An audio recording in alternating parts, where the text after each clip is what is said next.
Thank you so much. And it's a pleasure to be here with you today, talking about the unspoken truth of climate change. And for me, one of the key unspoken truths, one of the most compelling, urgent unspoken truths about climate change is that it represents a crossroads in human history that we're now confronting. We know also from climate scientists and policy experts that, in fact, this very decade that we're in is crucial to confronting the climate challenge. We need to have emissions by 2030, and then have, again, each decade to reach net zero emissions by 2050. Some scientists have said this is the most important decade, in fact, in human history. We've also heard from the UN Secretary General that we're at a crossroads in human history, that this might be the biggest challenge for the international community since the Second World War. You see this quotation on my slide from scientist Martin Rees in the UK, predicting very alarmingly that civilization as we know it on Earth may have a 50-50 chance of surviving until the end of the century. So this is still not mainstream thinking. Indeed, it's a scale we're not usually thinking about, and it's quite a burden and shocking to think in this way, this crossroads that we're at. But then if we reflect a little bit further, this is also an incredible privilege and opportunity for us to think at this scale and to safeguard the well-being of future generations. So in order to understand where we are at as a civilization, a species in relation to our global ecological reality, the planetary boundaries, which I hope some of you are already familiar with, are really a key diagnostic tool. They were only identified in 2009 by scientists, and scientists have told us we really need to stay within the safe operating space, which is within these various 9 planetary boundaries. But where are we today? We've overstepped, in fact, 6 of these 9 planetary boundaries, and we should be working urgently to bring ourselves back within the safe operating space for these planetary boundaries. But we've yet to really get our heads, our imagination around this huge international task, which is a new reality for the human species.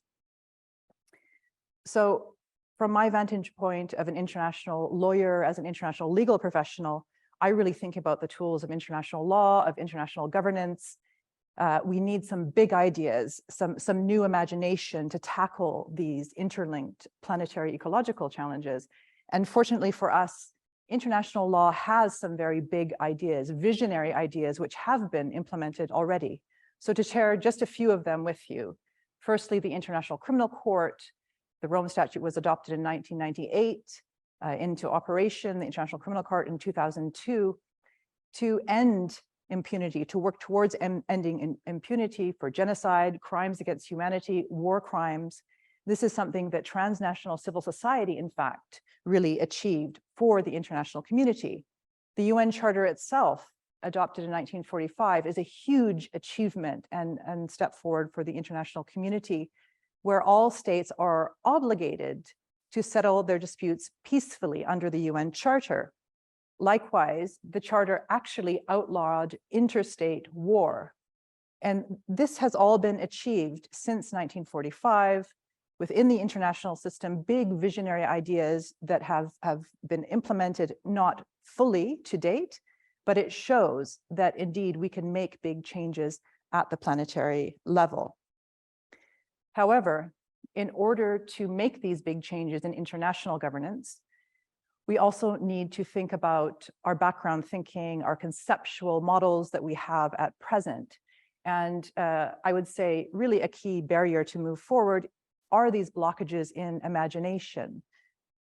So one of these conceptual shifts that I think is absolutely vital is what astronauts have noted as the overview effect. This feeling of going into space and looking down at planet Earth as one common home of humanity. And astronauts have described this really as a sort of mystical experience, looking down at our fragile, shared common home. Secondly, I think we have to embrace our unity as a species. These are planetary challenges which affect every human being on Earth, all life on Earth, as well as future generations. So we not only must cooperate and act as one species, but to use the beautiful words of the Sustainable Development Goals, really leave no one behind. How do we implement our solutions to the climate challenge, leaving no one behind and taking account of the dignity of each human being on the planet? And of course, to do this, we have to recognize that the fundament for all human prosperity, flourishing, is the natural environment, is our shared planetary Earth system. And we know from the IPCC, from many scientists, we are now at a code red for humanity. We are in a state of planetary and climate emergency. This is just the reality. We are currently on the course to catastrophic climate change, and we need to pull ourselves back from the brink, from this precipice in human history, in order to really tackle these challenges. This is another really exceptional and helpful mental model and paradigm that we can use to help think about what is our next generation governance, what can we do to fully understand, comprehend the planetary boundaries framework, and restabilize the Earth system for current populations and for future generations. These illustrations from Common Home of Humanity show the hardware, planet Earth as we normally conceive, and then the software, which keeps all of life on Earth and humanity in a healthy and stable state on Earth. So you can think of, for example, new governance paradigms that recognizes the climate system and the stable Earth system as a common heritage of humanity that we can manage together in a cooperative fashion. And to this end, I'm currently serving as the convener of the Climate Governance Commission.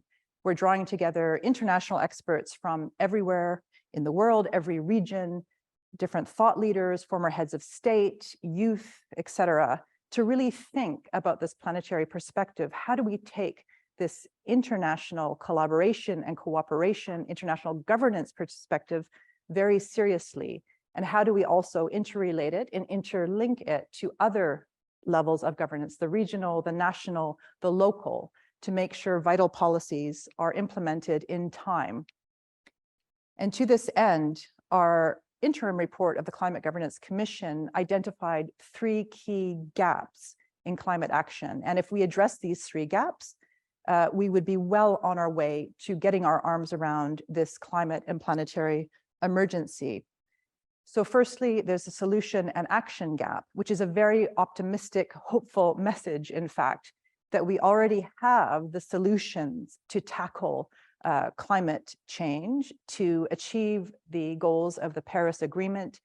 This is a wonderful visual from Exponential Roadmap Initiative, with whom we collaborate, showing how across sectors we have the solutions under current technology to really keep global temperature rise at or under 1.5 degrees centigrade.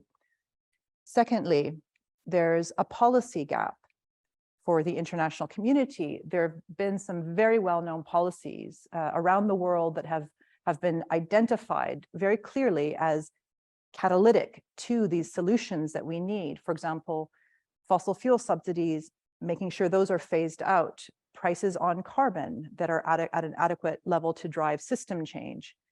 However, countries are not working together to develop these policies, to make sure they're scaled up across the world, across every country.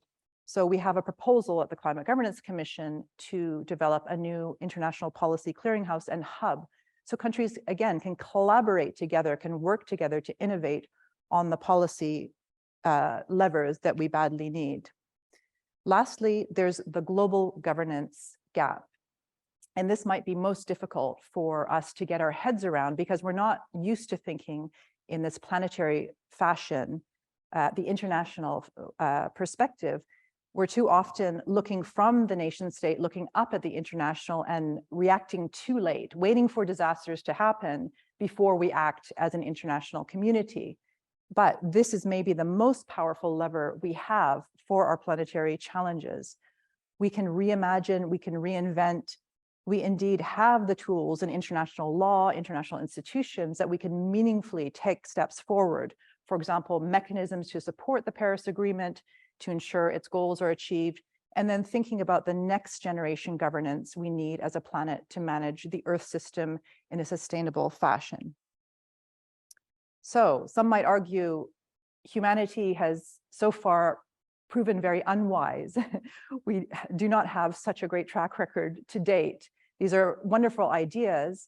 However, can we move forward to this next generation of international governance? There's a quote on my slide from Toby Ord, the philosopher, who notes this time in human history as a precipice where our wisdom needs to accelerate. And there are many ways that our thinking, our imagination can accelerate to keep up with the problems we find on the ground at a very practical level that we have to solve according to science.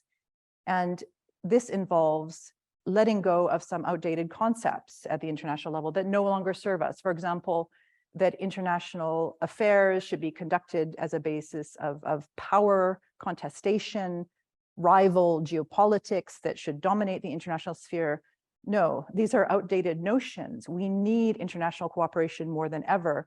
And we have some amazing work being done on this, showing the new paradigms and new models of international cooperation, such as at the Good Country Project, which rates countries based on their pro-social efforts to help the international community, to be a good citizen and live beside one another as peaceful coexisting neighbors, as indeed it says in the UN Charter. So we need to also embrace these notions of collaborative international society in order to move forward, and we are on our way to do so. Also, one might ask, well, it's theoretically a wonderful idea to have proper international governance, but are there concrete proposals? Are there concrete implementation pathways to such significantly reformed international governance? And I would just show you a number of the reports from the Climate Governance Commission that chart very concrete, tangible pathways for greatly enhanced international cooperation. For example, to raise vast new levels of international public finance, to finance the green energy transition and all the other adaptation and other needs we have given the climate challenge. The next generation plans for a global environment agency that many scientists have been arguing for years, if not decades, et cetera. We have concrete plans, and moreover, implementation pathways, perhaps counterintuitively, have proven more easy than we might think at the international level. We have many examples, for example, the Coalition for the International Criminal Court, the coalition of civil society around the world that managed to achieve the landmine ban convention, the nuclear weapon ban convention. We have already these extraordinary techniques also of civil society working together around the world with like-minded states to drive forward very progressive developments in the international system for the benefit of all. So I'll just end with the quote that we began with from Sir Martin Rees, and share with you the second sentence of this quote, where he talks about our capacity to make good choices, to make decisions at this moment in human history. The UN Secretary General has said, we're at such a juncture that is a breakdown or breakthrough. And for me, international governance is one of these breakthrough kind of concepts and tools that we must use as an international community. And if we expand our imagination, our thinking, if we really use these innovative new governance proposals, I have no doubt that we can tackle the global planetary emergency, planetary boundary overstepping, draw us back to a safe operating space, but also really usher in a new era of unprecedented human well-being for all of humanity.